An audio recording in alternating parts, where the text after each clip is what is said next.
नमस्कार दोस्तों, आज हम जैनेंद्र कुमार की रचना अपना अपना भाग्य को आज हम जानने की कोशिश करेंगे। जैनेंद्र कुमार को हिंदी साहित्य में मनोवैज्ञानिक उपन्यासकार के रूप में जाना जाता है। उनकी रचनाओं में पात्रों के मन की गहराइयों को दर्शाया गया है। तो अब हम शुरू करते हैं। कुछ निरुद्देश्य घूम चुकने पर हम सड़क के किनारे की एक बेंच पर बैठ गए। नैनीताल की संध्या धीरे धीरे उतर रही थी। रुई के रेशे से भाप से बादल हमारे सिरों को छू छू कर बेरोक घूम रहे थे। हल्के प्रकाश और अंधियारी से रंगकर कभी वे नीले दिखते, कभी सफेद और फिर देर में अरुण पड़ जाते। वे जैसे हमारे साथ खेलना चाह रहे थे। पीछे हमारे पोलो वाला मैदान फैला था। सामने अंग्रेजों का एक प्रमोदगृह था, जहां सुहावना रसीला बाजा बज रहा था और पार्श्व में था वही सुरमय अनुपम नैनीताल। ताल में किश्तियां अपने सफेद पाल उड़ाती हुई एक दो अंग्रेज यात्रियों को लेकर इधर से उधर और उधर से इधर खेल रही थीं, और कहीं कुछ अंग्रेज एक एक देवी सामने प्रतिस्थापित कर अपनी सुईसी शक्ल की डोंगियों को मानो शर्त बांधकर सरपट दौड़ा रहे थे। कहीं किनारे पर कुछ साहब अपनी बंसी पानी में डाले सधैर्य, एकाग्र, एकस्थ, एकनिष्ठ मछली चिंतन कर रहे थे। पीछे पोलो लॉन में बच्चे किलकारियां मारते हुए हॉकी खेल रहे थे। शोर, मारपीट, गाली गलौच भी जैसे खेल का ही अंश था।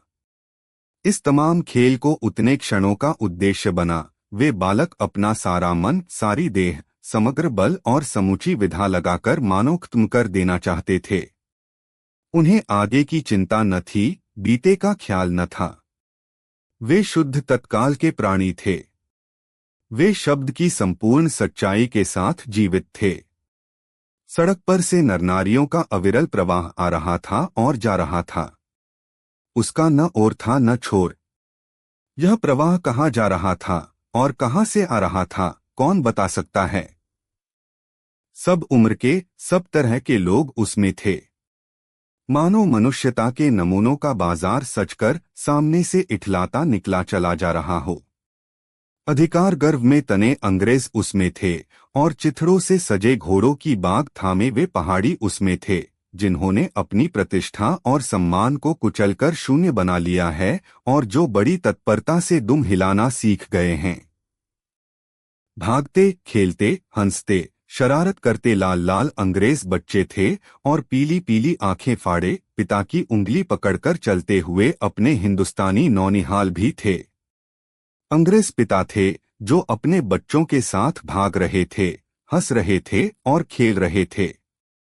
उधर भारतीय पितृदेव भी थे, जो बुजुर्गी को अपने चारों तरफ लपेटे धन संपन्नता के लक्षणों का प्रदर्शन करते हुए चल रहे थे। अंग्रेज रमणियां थीं, जो धीरे धीरे नहीं चलती थीं, तेज चलती थीं। उन्हें न चलने में थकावट आती थी, न हंसने में लाज आती थी। कसरत के नाम पर घोड़े पर भी बैठ सकती थीं, और घोड़े के साथ ही साथ जरा जी होते ही किसी हिंदुस्तानी पर कोड़े भी फटकार सकती थीं। वे दो दो, तीन तीन, चार चार की टोलियों में निश्शंक, निरापद इस प्रवाह में मानो अपने स्थान को जानती हुई सड़क पर चली जा रही थीं। उधर हमारी भारत की कुललक्ष्मियां सड़क के बिल्कुल किनारे किनारे दामन बचाती और संभालती हुई साड़ी की कई तहों में सिमट सिमट कर लोकलाज, स्त्रीत्व और भारतीय गरिमा के आदर्श को अपने परिवेष्टनों में छिपाकर सहमी सहमी धरती में आंख गाड़े कदमकदम बढ़ रही थीं। इसके साथ ही भारतीयता का एक और नमूना था। अपने कालेपन को खुरच खुरच कर बहा देने की इच्छा करने वाला अंग्रेजीदा पुरुषोत्तम भी थे, जो नेटिवों को देखकर मुंह फेर लेते थे और अंग्रेज को देखकर आंखें बिछा देते थे और दुम हिलाने लगते थे। वैसे वे अकड़कर चलते थे, मानो भारत भूमि को इसी अकड़ के साथ कुचल कुचल कर चलने का उन्हें अधिकार मिला है। 2 घंटे के घंटे सरक गए। अंधकार गाढ़ा हो गया। बादल सफेद होकर जम गए। मनुष्यों का वह तांता एक एक कर क्षीण हो गया। अब इक्का दुक्का आदमी सड़क पर छतरी लगाकर निकल रहा था। हम वहीं के वहीं बैठे थे। सर्दी सी मालूम हुई। हमारे ओवरकोट भीग गए थे। पीछे फिरकर देखा। यह लॉन बर्फ की चादर की तरह बिल्कुल स्तब्ध और सुन्न पड़ा था। सब सन्नाटा था। तल्लीलाल की बिजली की रोशनियां दीपमालिका सी जगमगा रही थीं। वह जगमगाहट 2 मील तक फैले हुए प्रकृति के जलदर्पण पर प्रतिबिंबित हो रही थी। और दर्पण का कापता हुआ, लहरें लेता हुआ वह जल प्रतिबिंबों को 100 गुना, 1000 गुना करके, उनके प्रकाश को मानो एकत्र और पुंजीभूत करके व्याप्त कर रहा था। पहाड़ों के सिर पर की रोशनियां तारों सी जान पड़ती थीं। हमारे देखते देखते एक घने पर्दे ने आकर इन सबको ढक दिया। रोशनियां मानो मर गई। जगमगाहट लुप्त हो गई। वे काले काले भूत से पहाड़ भी इस सफेद पर्दे के पीछे छिप गए। पास की वस्तु भी न दिखने लगी। मानो यह घनीभूत प्रलय थी। सब कुछ इस घनी गहरी सफेदी में दब गया। एक शुभ्र महासागर ने फैलकर संस्कृति के सारे अस्तित्व को डुबो दिया। ऊपर नीचे चारों तरफ वह निर्भेद्य सफेद शून्यता ही फैली हुई थी। ऐसा घना कुहरा हमने कभी न देखा था। वह टप टप टपक रहा था। मार्ग अब बिल्कुल निर्जन चुप था। वह प्रवाह न जाने किन घोंसलों में जा छिपा था। उस बृहदाकार शुभ्र शून्य में कहीं से 11 बार टनटन हो उठा, जैसे कहीं दूर कब्र में से आवाज आ रही हो। हम अपने अपने होटलों के लिए चल दिए। 3 रास्ते में 2 मित्रों का होटल मिला। दोनों वकील मित्र छुट्टी लेकर चले गए। हम दोनों आगे बढ़े। हमारा होटल आगे था। ताल के किनारे किनारे हम चले जा रहे थे। हमारे ओवरकोट तर हो गए थे। बारिश नहीं मालूम होती थी, पर वहां तो ऊपर नीचे हवा से कणकण में बारिश थी। सर्दी इतनी थी कि सोचा, कोट पर एक कंबल और होता तो अच्छा होता। रास्ते में ताल के बिल्कुल किनारे पर बेंच पड़ी थी। मैं जी में बेचैन हो रहा था। झटपट होटल पहुंचकर इन भीगे कपड़ों से छुट्टी पा गर्म बिस्तर में छिपकर सो रहना चाहता था। पर साथ के मित्र की सनक कब उठेगी, कब थमेगी, इसका क्या कुछ ठिकाना है। और वह कैसी क्या होगी, इसका भी कुछ अंदाज है। उन्होंने कहा, आओ जरा यहां बैठें। 5 अक्टूबर 2015 मिनट हो गए। मित्र के उठने का इरादा न मालूम हुआ। मैंने खिजलाकर कहा, चलिए भी। अरे जरा बैठो भी। हाथ पकड़कर जरा बैठने के लिए जब इस जोर से बैठा लिया गया तो और चारा न रहा, लाचार बैठे रहना पड़ा। सनक से छुटकारा आसान न था और यह जरा बैठना जरा न था। चुप चुप बैठे तंग हो रहा था, कुढ़ रहा था कि मित्र अचानक बोले, देखो वह क्या है। मैंने देखा, कुहरे की सफेदी में कुछ ही हाथ दूर से एक काली सी सूरत हमारी तरफ बढ़ी आ रही थी। मैंने कहा, होगा कोई। 3 गज की दूरी से दिख पड़ा, एक लड़का सिर के बड़े बड़े बालों को खुजलाता चला आ रहा है। नंगे पैर है, नंगे सिर। एक मैली सी कमीज लटकाए है। पैर उसके न जाने कहाँ पड़ रहे थे और वह न जाने कहाँ जा रहा है, कहाँ जाना चाहता है। उसके कदमों में जैसे कोई न अगला है, न पिछला है, न दाया है, न बाया है। पास ही चुंगी की लालटेन के छोटे से प्रकाशवृत्त में देखा, कोई 10 बरस का होगा। गोरे रंग का है, पर मैल से काला पड़ गया है। आंखें अच्छी बड़ी पर सूनी हैं। माथा जैसे अभी से झुर्रिया खा गया है। वह हमें न देख पाया।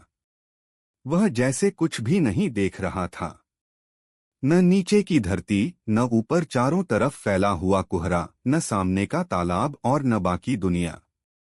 वह बस अपने विकट वर्तमान को देख रहा था। मित्र ने आवाज दी, ए। उसने जैसे जागकर देखा और पास आ गया। तू कहाँ जा रहा है रे? उसने अपनी सूनी आंखें फाड़ दी। दुनिया सो गई, तू ही क्यों घूम रहा है? बालक मौनमुख फिर भी बोलता हुआ चेहरा लेकर खड़ा रहा। कहाँ सोएगा? यहीं कहीं। कल कहाँ सोया था? दुकान पर। आज वहां क्यों नहीं? नौकरी से हटा दिया। क्या नौकरी थी? सब काम। 1 रुपया और जूठा खाना। फिर नौकरी करेगा? हाँ। बाहर चलेगा? हाँ। आज क्या खाना खाया? कुछ नहीं। अब खाना मिलेगा? नहीं मिलेगा। यूं ही सो जाएगा? हाँ। कहाँ? यहीं कहीं। इन्हीं कपड़ों से? बालक फिर आंखों से बोलकर मुंह खड़ा रहा। आंखें मानो बोलती थीं, यह भी कैसा मूर्ख प्रश्न। माँ बाप हैं? हैं। कहाँ? 15 कोस दूर गांव में। तू भाग आया? हाँ। क्यों? मेरे कई छोटे भाई बहन हैं, सो भाग आया। वहां काम नहीं, रोटी नहीं। बाप भूखा रहता था और मारता था, माँ भूखी रहती थी और रोती थी। सो भाग आया। एक साथी और था, उसी गांव का था, मुझसे बड़ा। दोनों साथ यहां आए। वह अब नहीं है। कहाँ गया? मर गया। इस रासी उम्र में ही इसकी मौत से पहचान हो गई। मुझे अचरज हुआ, दर्द हुआ। पूछा, मर गया? हाँ साहब ने मारा, मर गया। अच्छा हमारे साथ चल। वह साथ चल दिया। लौटकर हम वकील दोस्तों के होटल में पहुंचे। वकील साहब, वकील लोग होटल के ऊपर के कमरे से उतरकर आए। कश्मीरी दोशाला लेपेटे थे, मोजे 6 पैरों में चप्पल थी। स्वर में हल्की सी झुंझलाहट थी, कुछ लापरवाही थी। ओहो, फिर आप कहिए।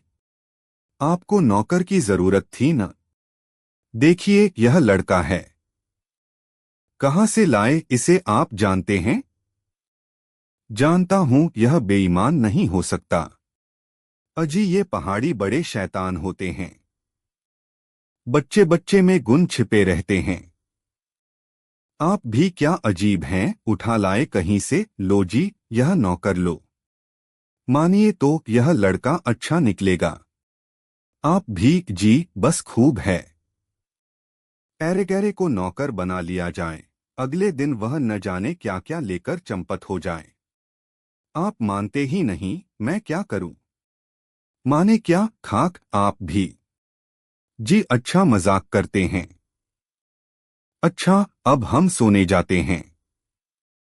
और वे 4 रुपए रोज के किराए वाले कमरे में सजी मसहरी पर सोने झटपट चले गए। 4।